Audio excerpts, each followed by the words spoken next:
بسم اللہ الرحمن الرحیم۔ عورتیں تراویح کی نماز کیسے پڑھیں؟ تراویح پڑھنے کا آسان طریقہ سیکھیں۔ حضرت عائشہ صدیقہ رضی اللہ تعالی عنہا فرماتی ہیں کہ رسول اللہ صلی اللہ علیہ وآلہ وسلم نے رمضان کی ایک رات مسجد میں نماز تراویح پڑھی۔ لوگوں نے آپ صلی اللہ علیہ وآلہ وسلم کے ساتھ نماز پڑھی۔ پھر دوسری رات کی نماز میں شرکا زیادہ ہو گئے۔ تیسری یا چوتھی رات آپ صلی اللہ علیہ وآلہ وسلم نماز تراویح کے لیے مسجد میں تشریف نہ لائے اور صبح کو فرمایا کہ میں نے تمہارا شوق دیکھ لیا اور میں اس ڈر سے نہیں آیا کہ کہیں یہ نماز تم پر رمضان میں فرض نہ کر دی جائے۔ چونکہ رسول اللہ صلی اللہ علیہ وآلہ وسلم نے خود اپنے خلفائے راشدین کی سنت پر عمل کرنے کا تاکیدی حکم دیا ہے، لہٰذا ان کا کیا ہوا عمل بھی خود رسول اللہ صلی اللہ علیہ وآلہ وسلم کی سنت کی مانند ہے، اور ان کی اطاعت بھی رسول اللہ صلی اللہ علیہ وآلہ وسلم کی ہی اطاعت ہے۔ لہٰذا جب حضرت عمر رضی اللہ تعالی عنہ، جو خود خلیفہ راشد عشرہ مبشرہ میں سے ایک اور بہت بڑے فضائل کے حامل ہیں، انہوں نے جلیل القدر فقہا صحابہ کرام رضی اللہ عنہم کی موجودگی میں رمضان المبارک میں باجماعت تراویح کا اہتمام کروایا تو سب نے اس کی تحسین کی، کسی ایک نے بھی نکیر نہیں کی۔ اس لیے تراویح کی نماز سنت موقدہ ہے۔ حضور صلی اللہ علیہ وآلہ وسلم کے بعد سیدنا ابو بکر صدیق رضی اللہ کے دور خلافت میں داخلی اور خارجی فتنوں کی کثرت اور مدت خلافت کی قلت کی بنا پر اس سنت عظیمیہ کے قیام کا موقع نہ مل سکا، لیکن سیدنا عمر فاروق رضی اللہ تعالی عنہ نے اپنے دور خلافت میں اس سنت کو، جو عارض کی بنا پر موقوف تھی لیکن اب وہ عارض چونکہ باقی نہیں رہا تھا، جاری فرما دیا۔ ملا علی قاری علامہ طیبی کے حوالہ سے نقل کرتے ہیں، اگرچہ تراویح باجماعت حضرت ابو بکر صدیق رضی اللہ تعالی عنہ کے زمانے میں نہیں تھی، لیکن چونکہ حضور اکرم صلی اللہ علیہ وآلہ وسلم نے اسے پڑھا تھا اور حضرت عمر رضی اللہ تعالی عنہ ان لوگوں میں سے تھے جو اس حقیقت سے باخبر تھے، انہوں نے دائمی طور پر جاری فرما دیا تو انہیں اس کا بھی اجر ہے، اور قیامت تک جو لوگ عمل کرتے رہیں گے ان کا بھی اجر ہے۔ بخاری شریف میں حضرت عائشہ رضی اللہ تعالی عنہا کی روایت میں ہے، ایک رات رسول اللہ صلی اللہ علیہ وآلہ وسلم مسجد میں تشریف لائے اور نماز پڑھی، لوگوں نے بھی آپ کے ساتھ نماز پڑھی۔ ان نمازیوں نے صبح ہونے پر دوسرے لوگوں کو بھی بتایا تو دوسری رات مجمع بہت بڑھ گیا اور آن حضرت کے ساتھ لوگوں نے نماز ادا کی۔ تیسری رات باتیں سن کر لوگ بہت اکٹھے ہو گئے، حتیٰ کہ مسجد کی تنگ دامنی ظاہر ہونے لگی۔ اس شب صبح کی نماز سے فارغ ہو کر حضرت صلی اللہ علیہ وآلہ وسلم نے لوگوں پر متوجہ ہو کر ارشاد فرمایا کہ میں خطرہ محسوس کرتا ہوں کہ کہیں تم پر یہ نماز فرض نہ کر دی جائے اور پھر تم اسے پڑھ نہ سکو گے۔ تراویح کی نماز جس طرح مردوں کے لیے پڑھنا ضروری ہے، اسی طرح عورتوں کے لیے بھی اس نماز کو پڑھنا ضروری ہے۔ بہت سی خواتین اس غلط فہمی کا شکار ہوتی ہیں، وہ یہ سمجھتی ہیں کہ شاید تراویح کی نماز صرف مردوں کے لیے پڑھنا ضروری ہے، عورتوں کے لیے اس نماز کو پڑھنا ضروری نہیں ہے۔ حالانکہ یہ بہت بڑی غلط فہمی ہے۔ یاد رکھیے گا، تراویح کی نماز سنت موقدہ ہے، بغیر کسی شرعی عذر کے اگر اس کو چھوڑیں گے تو گناہ گار ہوں گے۔ مرد بھی پڑھیں گے اور عورتوں کے لیے بھی اس نماز کو پڑھنا ضروری ہے۔ اگر عورتیں اس نماز کو بغیر کسی شرعی عذر کے چھوڑیں گی تو گناہ گار ہوں گی، اس لیے عورتیں بھی اس نماز کو ضرور پڑھیں۔ اب مسئلہ یہ ہے کہ مرد حضرات تو مساجد چلے جاتے ہیں، یہاں پر باقاعدہ تراویح کی نماز جماعت کے ساتھ ادا کی جاتی ہے، لیکن خواتین گھر کے اندر اس نماز کو کس طریقے سے پڑھیں؟ اس نماز کے پڑھنے کا طریقہ کیا ہے؟ اس نماز کی نیت کیسے کریں گے؟ اس نماز میں کون سی صورتیں پڑھی جائیں گی؟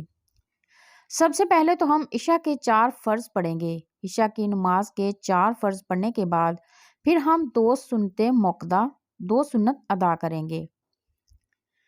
اس کے بعد وتر نہیں پڑھیں گے، پھر 20 رکعت تراویح کی نماز ادا کی جائے گی۔ 20 رکعت تراویح کی نماز پڑھیں گے،